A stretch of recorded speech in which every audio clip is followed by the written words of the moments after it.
بسم اللہ الرحمن الرحیم اللہم صلی علی سیدنا محمد النبی الامی وآلہ وصحبہ وبارک وسلم. صدر گرامی قدر برادران عظیمی صاحب، مہمانان گرامی اور معزز خواتین و حضرات، جب کوئی بہت بڑی کتاب پیش نظر ہو اور اس کا مطالعہ کرنے والا آدمی مجھ جیسا چھوٹا ہو تو پھر کوئی بڑی بات کہنی بہت مشکل ہو جاتی ہے. ایسی کتاب کو میں اونچے میز پہ رکھ کر ایک سفید کبوتر کی طرح اس کے گرد رقص تو کر سکتا ہوں، لیکن میں اس کے بارے میں کچھ عرض نہیں کر سکتا. اس لیے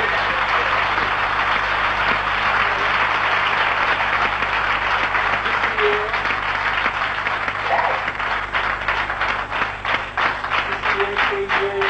بڑا ہی مشکل کام ہے. ذکر اتنی عظیم ہستی کا ہے کہ میں وہاں 99 سے بھی کم ہوں، اور لکھنے والا باوجود اس کے کہ اس کی مہربانی ہے کہ وہ ہم کو اپنی دوستی کا دم بھرنے کی اجازت دیتے ہیں، اتنا عظیم ہے کہ وہ عظیمی سے ہوتا ہوا کہیں اور ابھی تو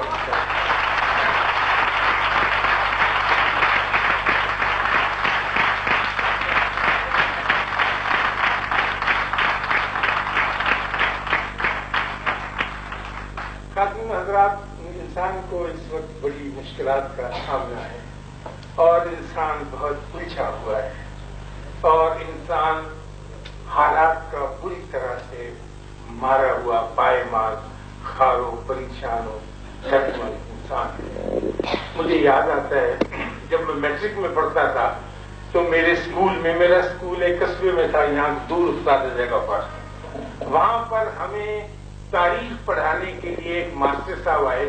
ان کا نام تھا رام چرن داس نندا، اور وہ اس زمانے میں ایم اے پاس تھے. حالانکہ ہمارے اسکولوں میں اور قصبے کے اسکولوں میں تو بی اے بی سی بھی نہیں آیا کرتے تھے. کیوں ڈاکٹر صاحب یاد ہے نا، ہمارے دعوے کہاں آتے تھے، ایسے ہی نارمل پاس اور 8ویں 10ویں والے بھیجتے تھے. وہ ایم اے پاس تھے اور وہ لمبا سفر کر کے لاہور چھوڑ کے ہمارے قصبے میں آ کر ہم لوگوں کو جو 8ویں 9ویں کے طالب علم تھے تاریخ پڑھانے پر معمول ہوئے تھے. اور ان کا اتنا دور دراز سفر کرنے کی وجہ یہ تھی کہ وہ اپنی بیوی سے بہت ناراض تھے اور اس سے دور رہنا چاہتے تھے. چنانچہ آسان طریقہ انہوں نے یہ سوچا کہ نوکری کرتے رہیں گے، اور شریمتی سے بھی 31 برس سے کہتے تھے ہمارے درمیان کوئی بول چال نہیں ہے. بہت نیک بھلے آدمی تھے، بہت پڑھے لکھے، بہت اچھے. ماسٹر نندا کو بھول جانے کی عادت تھی، ہر چیز بھول جاتے تھے. کلاس میں پڑھاتے تھے، ہسٹری میں بڑی دسترس تھی، لیکن اپنے ذاتی معاملات جو تھے وہ بھول جاتے تھے. چنانچہ اس مشکل پر قابو پانے کے لیے، کیونکہ وہ بہت جھنجھلا گئے تھے اور چیزیں یاد نہیں رہتی تھی، انہوں نے ایک رات سونے سے پہلے ایک کاغذ کے اوپر بڑی احتیاط سے لکھا کہ میری ٹوپی کھونچی کے اوپر ہے، میرا جو انگوچھا وہ ایک ہوتا ہے رومال سا ڈبیوں والا وہ تکیے کے نیچے، جوتے میں نے احتیاط سے غسل خانے کے کونے میں رکھ دیے، گلاس میرا اپنا اسٹول کے اوپر ہے اور میں خود بستر میں ہوں. یہ سب کچھ لکھنے کے بعد احتیاط سے انہوں نے کاغذ رکھ دیا، اور صبح جب اٹھے تو بہت خوش، کیونکہ سیدھے غسل خانے گئے، وہاں پر ان کی چپل پڑے تھے، تکیے کے نیچے سے ان کا انگوچھا جو یہ تولیے کی قسم تھی وہ نکل آیا، ٹوپی ان کی کھونٹی پر پڑی اور سب چیزیں مل گئیں. لیکن جب انہوں نے پڑھا میں بستر میں ہوں تو آگے دیکھا تو وہ خالی تھا.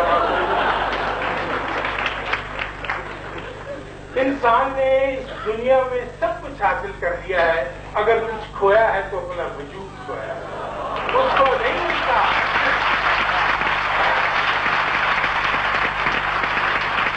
اس کو بڑی کوشش کرتا ہے، بڑی مصیبتیں اٹھاتا ہے، لیکن اس کو اپنا وجود نہیں ملتا. وجہ اس کی یہ ہے کہ نے اپنے وجود کو مرہون کر دیا ہے کہ میرا وجود، میرا جسم، میرا جسم، میری ذہ جو ہے یہ روٹی کپڑا اور مکان ہے. حالانکہ انسان روٹی کپڑا اور مکان نہیں ہے. بھینس روٹی کپڑا اور مکان ہے، کتا ہے، شیر ہے، گیدڑ ہے، بگیار ہے، ہاتھی ہے، لیکن انسان خالی روٹی کپڑا اور مکان ہے.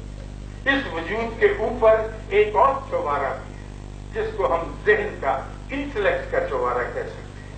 آپ نے دیکھا ہے کہ آپ اپنے انٹلیکٹ کی تسکین کے لیے سردیوں کی یک بستہ اور تاریک رات میں بڑی مشکل سے سفر کرتے اس مقام پر پہنچتے ہیں جہاں پر ایک اعلیٰ درجے کا موسیقار نصرت فتح علی کے روپ میں بیٹھا ہوتا ہے.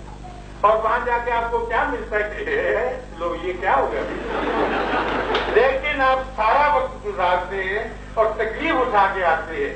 آپ کے بینک بیلنس میں کوئی اضافہ نہیں ہوتا، لیکن کہیں کچھ اضافہ ہوتا ہے جو آپ کو آرزو میں مبتلا کرتا ہے کہ میں پھر بھی وہاں جاؤں. مشاعروں میں لوگ جاتے ہیں، ان کے افسانے سننے کے لیے دور دراز سے سفر کرتے ہیں. کیوں؟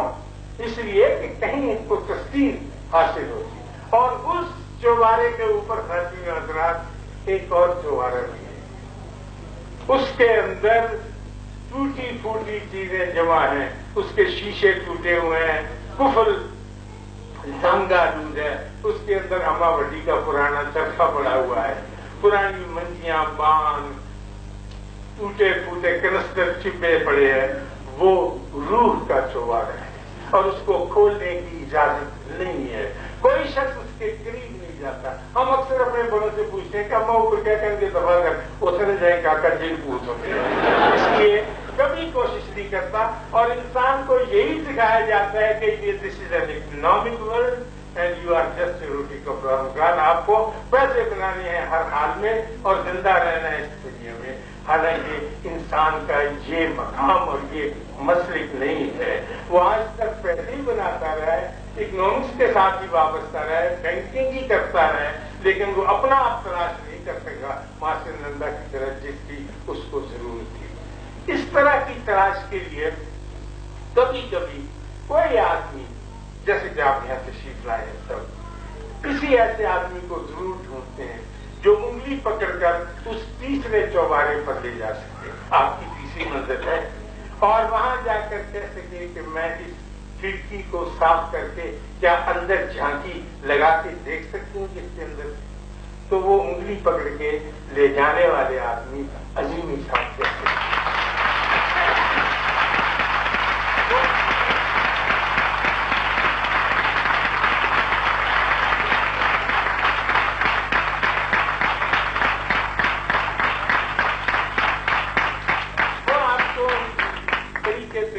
سو بہانے کر کے چھوٹے بچوں کی طرح بہلا پھسلا کر للچا کر کسی نہ کسی طرح کسی دھیان میں مبتلا کر کے وہاں لے جاتے ہیں. اور آگے یہ آپ کی برات اور قسمت ہے کہ آپ اس کے اندر جھانکی لگا سکتے ہیں یا نہیں. یا پھر نیچے کی کھینچ آپ کو یہ کہتی ہے کہ تو صرف روٹی کپڑا اور مکان ہے، تجھے اس روحانیت سے، تجھے انٹلیکٹ سے، تجھے ذہن سے کیا واسطہ، لوٹ کے آ جاتا ہے. میں عرض کروں کہ آپ کی طرح یہاں خواتین تشریف فرمائیں اور ان کو بڑا شوق ہے اور مجھے بڑی خوشی ہے کہ یہ اتنی ڈسپلن ہیں اور اتنے ڈسپلن تو ہم اپنی زندگی میں کبھی نہیں ہوئے تھے. اور یہ ساری برکت ان کی ہے اور مراقبہ آر کی اور ان کی مینٹل روحانی ٹریننگ کی ہے ان کے تجربوں میں. اور اس خاص میں کہ مجھے بھی کچھ ملے، میں بھی بابوں سے بہت ملا. آپ نے اکثر ذکر سنا ہوگا مجھ سے، بابوں کا ذکر کرتا ہوں، بابوں سے ملتا ہوں. تو میں نے ایک بابے سے کہا کہ جناب بہت ساری باتیں سمجھ میں نہیں آتی. تو میں بدائی یونیورسٹی کا جب میں ولایت سے آیا وہاں پڑھا کے پڑھ کے تو مجھے خیال پیدا ہوا کہ یہ سارا علم جو اب تک پڑھا ہے یہ ساتھ نہیں دیتا. اس معاملے میں بڑا آنند تھا کہ کوئی ساتھ دینے والا ملنا چاہیے. تو کسی نے کہا کہ ایسا علم جو ہے the wisdom of the East, یہ بابوں کے بات ہوتی ہے، ان سے پوچھا. تو میں اپنے متعدد سوالات لے کر بابوں کو ڈھونڈتا رہا. بابے ملتے بھی لکیسٹ پرسن مجھے بہت ملے اور انہوں نے میری بڑی بڑی مشکل مقامات پر تسلی دی. تو میں نے بابو سے پوچھا، جیسے ریسنٹلی بہت قریب میں نے کہا کہ مسلمانوں میں اتفاق نہیں، ان میں یونٹی نہیں ہے، ان میں کیا وجہ ہے اس کی کہ مسلمان نہیں ہوتا؟ ہم بنا رہے ہیں ابھی حال ہی میں بنے گی ایک اور نیشنل انٹیگریشن، پہلے بھی بنی تھی، بنتی رہتی ہیں، اب بھی ہے، وہ ہم منسٹر ڈھونڈ رہے ہیں، پرائم منسٹر کہتے ہیں اچھا سا منسٹر ہو تو نیشنل انٹیگریشن ہو تو لوگوں میں محبت پیدا کرتی ہے۔ تو میں نے کہا پہلے میں بابے سے پوچھ لوں کہ انٹیگریشن کیسے ہو؟ تو میں نے کہا بابا جی اب وہ ان پڑھ آتی ہے بیچارے، بکریاں چراتے ہیں۔ میں نے کہا بابا جی یہ مسلمانوں میں یونٹی نہیں، کہیں گے میں کہا جی اتفاق نہیں ہے، محبت نہیں۔ کہیں گے ہاں اس کی وجہ یہ ہے کہ کہیں کسی مسلمان پر کوئی مسلمان زیادتی کر رہا ہے، جب تک یہ ہوتا رہے گا یونٹی نہیں ہو سکتی، کہیں ہو رہا ہے۔ اور آپ کمیٹیاں بنا رہے ہیں، جو کچھ مرضی کرتے رہے، جب تک کوئی مسلمان پر ظلم زیادتی کرتا رہے گا یونٹی نہیں ہوگی۔ باقی یہ سارے چھاپ کے بیچتے ہیں، پمفلٹ کرتے ہیں، ایک ہو جاؤ ایک ہو جاؤ، محبت کرو، جفیاں نہ دو، ایک دوسرے کا منہ چومو، بات بنتی ہے۔ تو اس واقعے سے میں نے یہ کہا کہ میرے اندر بھی بڑی تشکیق ہے اور میں بھی بہت گھبرایا ہوا تھا انسان، مجھے بتائیے کہ میں کیا کروں؟ انہوں نے کہا کہ آپ مراقبہ کیا کریں۔ اب مجھے پتہ نہیں مراقبہ کیا ہوتا ہے۔ انہوں نے کہا کہ آپ آرام سے بیٹھ جائیں، سامنا کرنا اس کو بہت مشکل ہوتا ہے۔ تو میں بھاگا اس سے، میں نے کہا جی وہ تو اکیلے بیٹھنا تو بڑا ڈر لگتا ہے، تو میں تو کبھی اس کا آدمی۔ انہوں نے کہا کہ آپ ورد کیا کریں، آپ یاب جو کا ذکر کیا یا وجود ان کا تھا فرمائی گئی ہے۔ میں نے کہا جی بہت اچھا۔ تو میں وجودوں کا عظیم بھائی ذکر کرنے لگ گیا، کرتا رہا 3 4 5 6 دن۔ ایک دن عجیب اتفاق ہے کہ قرآن پڑھتے ہوئے مجھے فکر نظر آیا کہ فَاذْكُرُونِي أَذْكُرْكُمْ، تم میرا ذکر کرو میں تمہارا ذکر۔ اللہ کہہ رہا ہے۔ اچھا مجھے بڑی خوشی ہوئی کہ آپ یہ تو بڑا ہی اچھا ہو گیا، ہمارا تو کوئی ذکر نہیں کرتا، کہ اللہ میرا ذکر کرے گا۔ تھوڑی سی بات ہی ذہن سے نکل گئی۔ سردیوں کی ایک رات، بالکل 1 بجا ہوگا رات کا، میں گھبرایا ہوا تھا، کمبل لے کے صوفے کے اوپر بیٹھ گیا چوکی مار کے۔ تو میں نے ایسے ہی کپڑی ذکر کرنا شروع کر دیا یا وجودوں کا۔ کوئی 10-15 منٹ لگے ہوں گے، مجھے خیال آیا کہ اللہ تو کہتا ہے کہ تم میرا ذکر کرو میں تمہارا کروں۔ تو میں نے کہا اس وقت تو اللہ میرا ذکر کر رہا ہے، رات 1 بجے ہے، اللہ دیکھو کیا بڑی اچھی بات ہے، خوشی ہوئی مجھے، الیشن۔ تو میں نے سوچا کہ اللہ میرا کیا ذکر کرتا ہوگا۔ تو میں چونکہ ایک فکشن رائٹر ہوں، فکشن والا بڑی عجیب اگلی باتیں سوچتا ہے۔ تو میں نے یہ دیکھا کہ اللہ میاں حضرت میکا سے میرا ذکر کرتے، یعنی یہ میرے میسج۔ تو حضرت میکا سے اللہ میاں نے کہا کہ یہ جو اشفاق ہے موٹا نہیں ہو گیا ہے، تو ظاہر ہے میرا ذکر ایسے ہی ہو گیا۔ تو حضرت میکا نے کہا کہ نہیں سارے شروع سے ہی ایسے ہے اس کا۔ اچھا حضرت میکا بھی بہت اچھے ہیں، وہ ڈر گیا کہ روٹی نہ اللہ بند کر دے، تھوڑی کر۔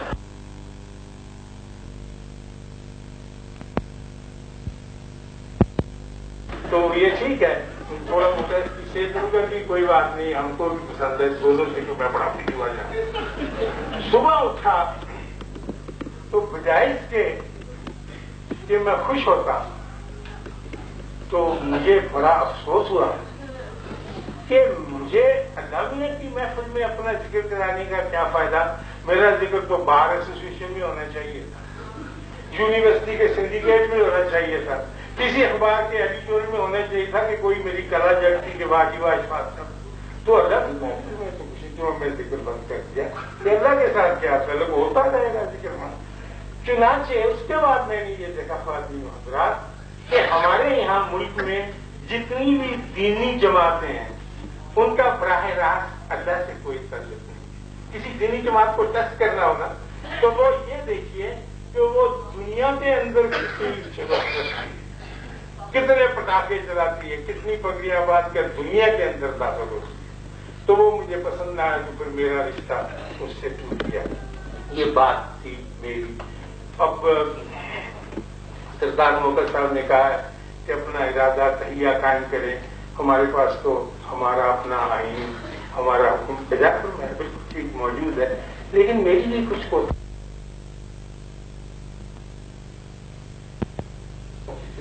کرتا رہتا، اس کا بھی کچھ علاج کیا جائے۔ میں کیا کروں، میں بڑی مشکل میں ہوں۔ میں ماڈل ٹاؤن میں رہتا ہوں، ہمارے ماڈل ٹاؤن میں کرنل صاحب ہیں، ان کو کتوں کا بڑا شوق ہے، بہت اچھے اچھے کتے رکھتے ہیں. تو ان کے پاس ایک بڑا ہی خوبصورت اسٹیشن کتا جس کو ہم سیر کرتے ہوئے دیکھا کرتے ہیں. پھر ان کو حال ہی سے مراد 2000 ڈوبرمین کا شوق پڑ گیا. وہ ایک جوڑی ڈوبرمین کتوں کی لائیں. تو جب ڈوبرمین کتے ان کے پاس آ گئے تو اسٹیشن کی حیثیت اس گھر میں کم ہوگی. جیسے نئی بیوی آ جاتی ہے نا تو دوسری بیچاری کبھی سے دانے بنانے جا رہی ہوتی ہے، کوئی عجیب سی ہوتی ہے بیچاری، اس کی کیفیت کو خاص اہمیت نہیں ہوتی. تو وہ اسٹیشن جو ہے کرنل صاحب کا وہ بے حبیب کا اس حد تک کہ جس کو بڑی عزت کے ساتھ 2 نوکر زندگی داری وہ کھلا چھوڑ وہ پھرتا رہتا ہے. اور حتیٰ کہ اس کی یہ عادت ہو گئی کہ وہ جو کسائی کی دکان ہے اس پر جا کر کچے چھچڑے وغیرہ کھانے شروع کر دیے. تو پریشان ہوئے. اس کی جو فرق سے ان سے اور تو کچھ نہیں ہو سکا. انہوں نے مارکر کے ساتھ ایک گتے کے اوپر لکھ کر اس کے گلے میں لٹکا دیا کہ مہربانی فرما کر اس کو خوراک نہ دیں گے، بڑا اعلیٰ درجے کے نسل کا کتا ہے اور آپ کی بڑی مہربانی ہوگی اور کچا گوشت کسی بھی صورت میں اس کو نہ ڈالیں. کرنل محمود. تو اب وہ بیچارہ کتا جو ہے وہ کسائی کی دکان پہ جا کے کھڑا ہو کے کسائی کا بات جو دے دیں. اچھا جو آدمی پڑتا ہے اس کو پوچھتے ہیں. وہ بڑا پریشان ہوا اور سوچتا ہے کہ یاد ہے کہ میرے ساتھ کیا ہونے لگا. لیکن بڑا سمجھدار جانور ہوتا ہے کتا. 10-15 دن کے بعد سمجھ میں آ گئی یہ بات کہ یہ جو میرے گلے میں لٹک رہی ہے نا چیز یہ خطرناک چیز ہے. یہ جو مصیبت کسی نے ڈالی چنا جس نے دونوں پنجوں سے وہ کتا اتارا اور جوڑ کر کے کھا گیا. میری بھی کیفیت وہ ہے، میں نے اپنا وہ پٹا اتار دیا ہے اور جو حکم مجھے ملا تھا کاغذ کا وہ اب مجھے ملتا نہیں ہے کسی جگہ سے. میں کہتا ہوں خدا کے لیے میری مدد کرو. جب میں کوئی ایسی ایسوسیشن دیکھتا ہوں جس میں قرآن فہمی کی مجالس پہ زور دیا جاتا ہے اور قرآن کی گرامر، اس کی تجوید، اس کا تلفظ سکھانے پہ کی جاتا ہے، اس کے معنی سمجھانے کی میٹنگیں ہوتی ہیں ہفتہ وار، تو میں کہتا ہوں مجھے ان چیزوں کی ضرورت نہیں ہے. مجھے قرآن میں سب سے زیادہ تکلیف اس مقام پر ہے وہ نہیں جو حصہ میں نہیں سمجھ سکتا، اس کا مجھے کوئی قدر نہیں ہے. جو بات میں سمجھ گیا ہوں اس پہ مجھ سے عمل نہیں ہوتا. میری مدد کرو اللہ کے راستے. آپ مجھے کچھ اور پڑھائی چلے جاتے ہیں. مجھے آپ نے حکم دے دیا قولوا للناس حسنا. میری 75 برس کی عمر ہو گئی ہے، میں اس میں لوگوں کے ساتھ اچھی بات کروں. نہیں آئے گے فن پیٹ کرو. انہوں نے کہا کہ اشفاق صاحب آئیں آپ کو نئی گرامر سکھاتے ہیں، آسان عربی گرامر سے سیکھ جائیں گے. میں نے کہا نہیں، جو بات مجھے پتہ لگ چکی ہے اس پہ تو مجھے عمل کرا دو. نہیں ہوتا. تو یہ جو بابے ہوتے ہیں روحانی لوگ یہ قسم کے کام کرتے ہیں. اور جیسا کہ میں نے عرض کیا یہ کتاب جو آپ کی نظر سے بھی گزری ہے آپ نے بھی دیکھی ہے، پڑھی بھی ہے، انشاءاللہ پڑھیں گے بھی. یہ آپ کو اس عہد کے کاری کو بڑی تقویت عطا کرتی ہے اور اس کو بڑی آسانیاں فراہم کرتی ہے. اور میں اس کتاب کی صلاح میں یا اس کی توصیف میں آپ سے کیا عرض کروں اور کیا اس کی ڈیٹیلز بیان کروں، کیونکہ جتنے بھی اسپیکر ہیں انہوں نے بہت حسن اور سلیقے کے ساتھ ان کی ساری ڈیٹیلز کو آپ کے سامنے رکھا. میں تو صرف اتنی بات کروں گا عظیم صاحب کے بارے میں. میرے ایک دوست تھے اچھے، اس کا نام تھا سلطان راہی. وہ ایک اچھا ایکٹر ہی نہیں تھا، اس کو کرت کا بڑا شوق تھا اور اپنے انداز کی اپنے طرز کی کرت کرتا تھا اور اپنے انداز کا ایک چھپا ہوا بڑا دینی آدمی تھا. اس کو دین سے بڑا شوق تھا.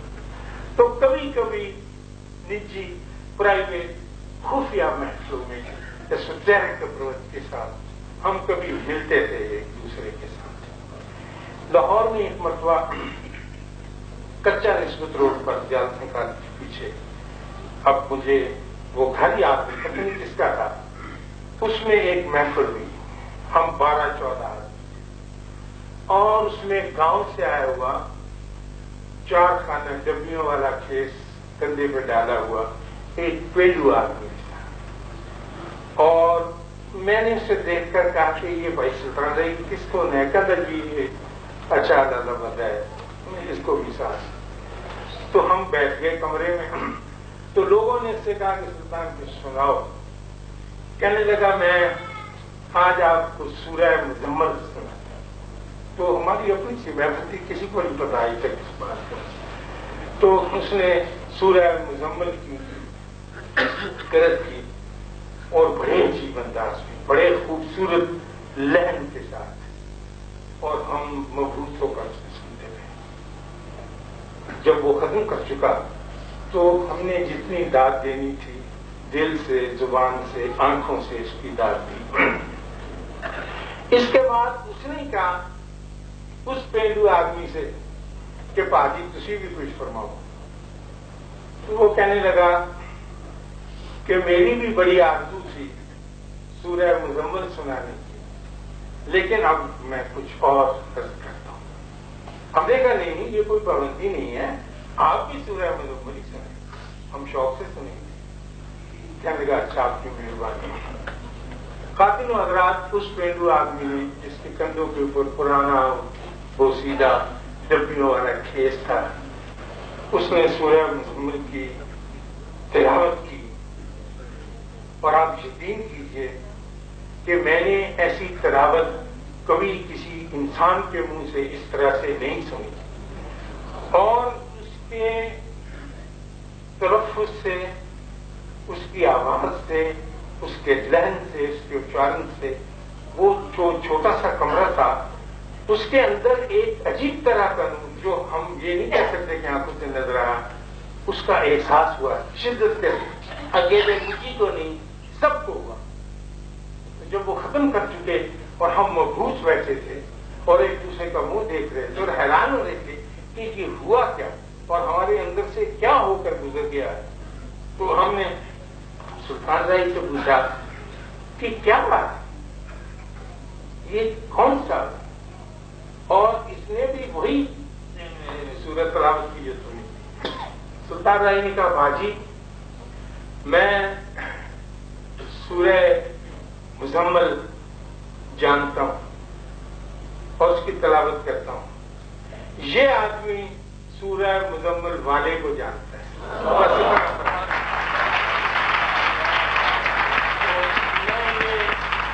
میں یہ عرض کروں گا کہ عظیمی صاحب نے ایک خادم کی حیثیت سے جس آقا کے بارے میں کچھ عرض کیا ہے، یہ ان کو جانتے ہیں، تاریخ